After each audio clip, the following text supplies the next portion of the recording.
You know, we don't expect too much from elevators, but you sure don't expect this.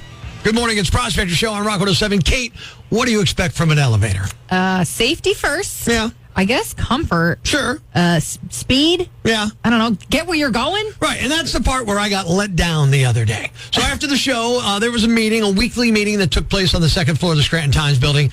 And of course, Rock 107 is on the fifth floor. So I take the elevator down. Oh, it's like 2 floors, but okay, buddy. It's 3 floors. 5 minus 2 is 3. And, I mean, I'm a lazy guy.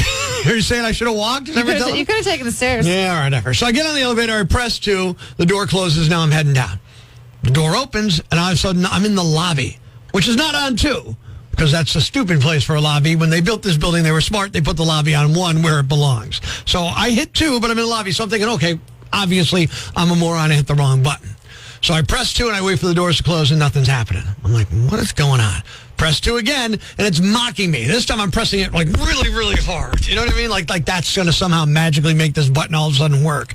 And it's still not working. I'm annoyed and I lean out to kind of slap the button that's on the outside. You know, the elevator call buttons? Mm-hmm. So I'm trying to slap that, and I see Paul, one of our sales guys. He's come into the lobby now at this time, and I'm like, Paul, stupid elevator's not working. I tried, it won't go to 2, it won't close. And he's like, oh, so he gets on, so he's trusting too. And I look up and I see that the 2 is lit, even though we're on 1. So it thinks, the elevator's bad at math. It thinks we're on 2. Yeah, I'm a little freaked out about that. I'm like, okay, is the elevator going to work at all? Will I have to walk up to 2? Which, trust me, you think I don't want to walk down 3 flights? I don't want to walk up a flight. Oh, don't even get me started on walking up. Happen. So I decide that's it. I'm going to roll the dice. That's how lazy I am. I'm more than willing to possibly get stuck in an elevator, trust that the emergency call button will work if I get stuck, than I am to walk up to a floor, okay? For all I know, the elevator's gone rogue. It's like HAL in 2001: A Space Odyssey. It's like, I'm sorry, Prospector, I'm afraid I can't take you to 2. It's creeping me out. So I push the 1 button, thinking, let's reset this bad boy. It thinks we're on 2. Let's see where it goes when we go to 1. It moves down. Doors open in the creepy basement, so of course I hit 2 and 5 as fast as I can, because I don't know what's in that basement. I don't want to know what's in that basement. This is turning into a horror story. Like, I don't believe in haunted or horror or anything. I'm starting to right now. Like, I'm starting to buy it. Finally, the elevator moves. I get to the 2nd floor. I step out, and I feel like I've just landed at Avoca after stopping at Chicago, but now all of a sudden I had to go to Detroit and then Atlanta, and they didn't plan any of this. For Paul, I don't know where Paul is. He could still be on the elevator somewhere between, 5 and 2 circling, because I have not been on HAL the Haunted Elevator since. You just left him? I don't know. Did you take the elevator today? Was he on it? Oh, gosh. I walked up 5 flights today because I'm just that scared.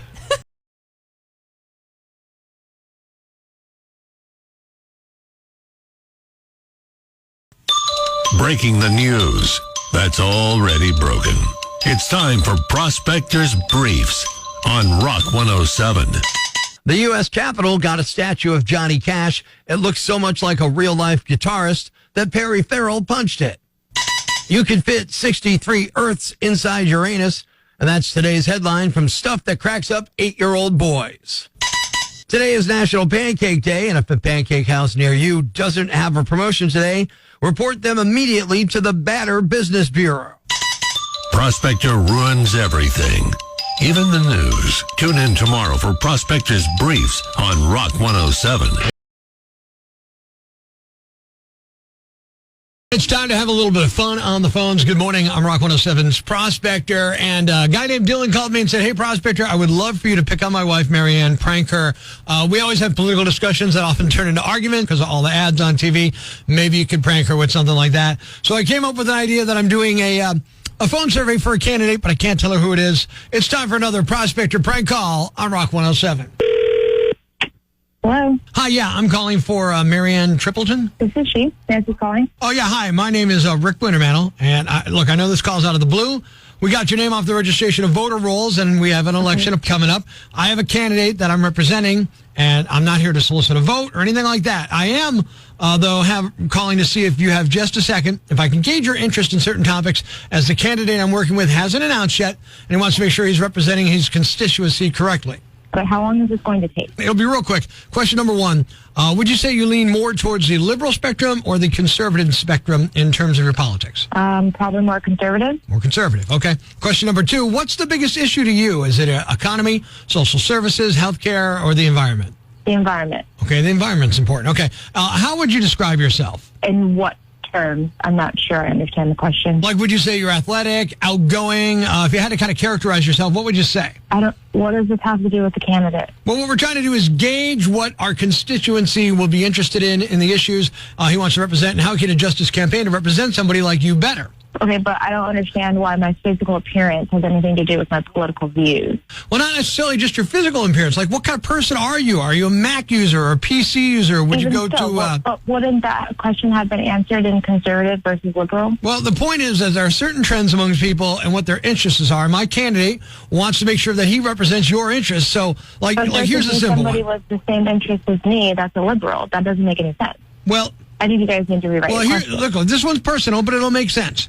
What color is your hair? Are you blonde, brunette, redhead, or somewhere in between? See, that doesn't even make any sense. Here's the point. If you have an entire constituency who's all brunette, you know that the females in that are probably not as likely to be the type that would party as blondes There's do. no way.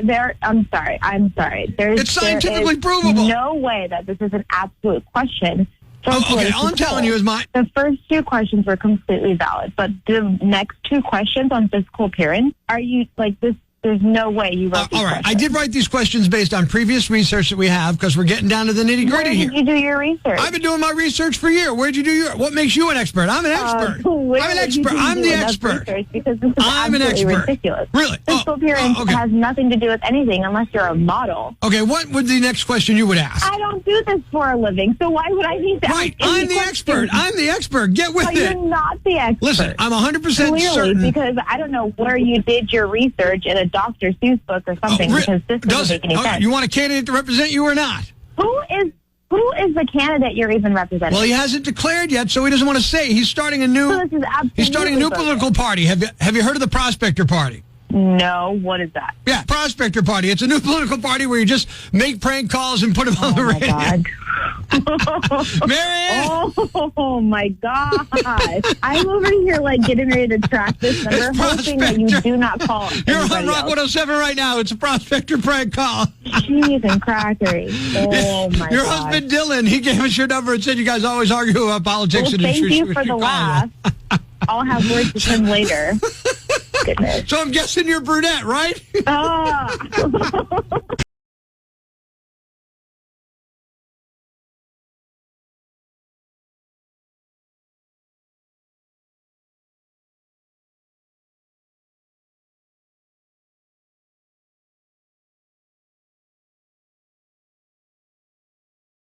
Life's pretty tough right now.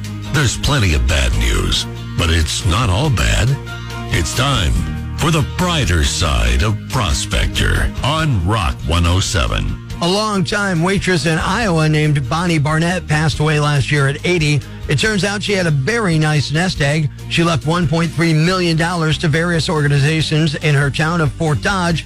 Friends say she often worked 2 jobs, saved every penny, and loved her community. Thanks. We needed that. The brighter side of Prospector on Rock 107. 107, good morning, I'm Prospector. Good morning, I'm Kate. People jumped on the Ozempic train without realizing the repercussions. There are news stories about pharmacies running out of the forever drug, and it costs like more than $900 a dose here, or in the month rather, in the United States. It's only like $59 to $92 in Europe, though. Maybe that's why they changed their jingle. Ozempic, you fools. We jacked the price up on you. Ozempic, you tools. Our way of saying screw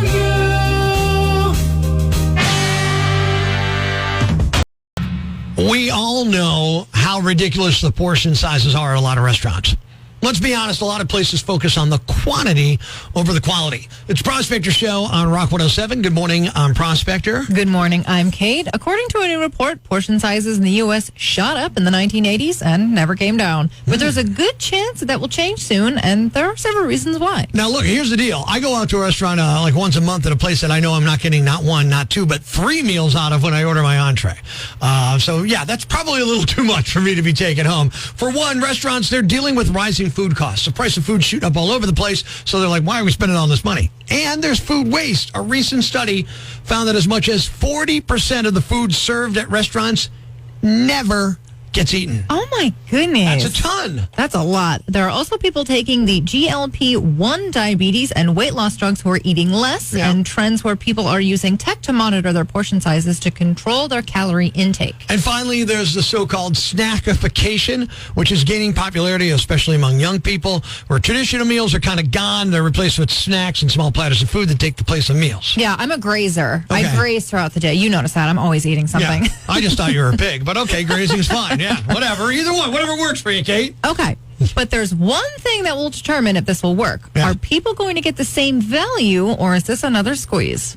According to the 2024 National Restaurant Association report, more than 75% of customers say they want smaller portions. But to your point, for less money. If you're going to shrink the portion size and trying to get away with serving less of the same food, there's going to be backlash. Yeah, good luck with that shot, man. Like, we've all seen this movie before. They'll shrink the portions. The prices will be like, bigger than like a Cheesecake Factory menu. That ain't gonna work. Pathetic, cockeyed, laughable, preposterous blunders in the world of misdeeds. Nominee number 1. What is it, week 3 of the fantasy football season? Hopefully no one in your league is taking things too seriously, especially not to the point where they're making international threats. A 25-year-old man from Philadelphia named Matthew Gabriel pleaded guilty to 2 counts of interstate and foreign threats after he made a false tip to police in the United States and overseas, claiming his fantasy football rival was a threat. It all started last year when the two men had some kind of fantasy football argument. It's unclear if it was heated banter that got out of hand or if they were hotly debating a waiver pickup or something. Matthew knew the other guy was studying abroad in Norway, so he called authorities there and made an anonymous tip that his rival was planning a mass shooting at a concert and a department store. Norway says they spent 900 man-hours investigating the case before they realized it was a hoax. During that month-long investigation, Matthew did it again. This time he emailed another fictitious threat to the University of Iowa here in the USA. In an account under another name, he claimed the same fantasy football group member was threatening to blow up the school. Naturally, the FBI was brought in to investigate, and Matthew was eventually charged. Nominee number 2. If I asked you what your craziest day at work was, you might have to think about it. This guy doesn't. A cable worker in North Carolina parked his bucket truck on the side of the road the other day while working on some power lines. And he was up in the bucket when a random guy jumped in the driver's seat, stole the truck, and started speeding down the road with the boom extended. The guy drove more than a half mile before crashing on the side of the road. The boom hit a power line and caused a utility pole to snap. The worker apparently got tossed from the bucket, but had a safety strap on, and that saved him. He ended up cutting the strap to free himself, and he hurt his leg when he fell. The moron who stole the truck is an older guy named Frank Moody, who'd just been released from jail 2 hours earlier. He's facing charges for larceny of a motor vehicle and assault with a deadly weapon. Nominee number 3. If you're looking for a way to make a crime worse, any crime, try this. 69-year-old Martin Sorbers of Hunlock Creek is facing allegations of sex crimes and a charge of assault. Sorber chatted with a detective posing as a person trafficking a 13-year-old girl. Allegedly, he planned to meet with the child Friday afternoon. Authorities said he arrived at the predetermined spot with sex items, but instead of meeting with the young girl, Sorber found himself confronted by the police. As the officer grabbed onto his left hand, Sorber allegedly punched the officer with his right hand, then tried to flee the area. Though he didn't get far, he's currently in the Luzerne County Correctional Facility without bail. Nominee number 4. When selling items, you need to watch out for scams and thieves. A woman allegedly stole a Porsche and ran over the car's owner in Toronto. The woman rang the doorbell of the victim's home, expressed interest in taking a look at and buying a 2022 Porsche Cayenne listed on Auto Trader.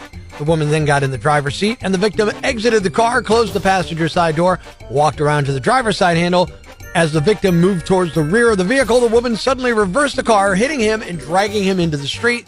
The man got caught on one of the rear wheels before getting back on his feet and holding his back. Police said the suspect fled the scene in the stolen car. No arrests have been made yet. And the winner is... The guy who falsely reported that his fantasy football rival planned to shoot up something in Norway and blow up the University of Iowa. You're the Yam Bag of the Week. Congratulations. Keep it here for all the nominees for Prospector's Yam Bag of the Day, weekday mornings on Rock 107.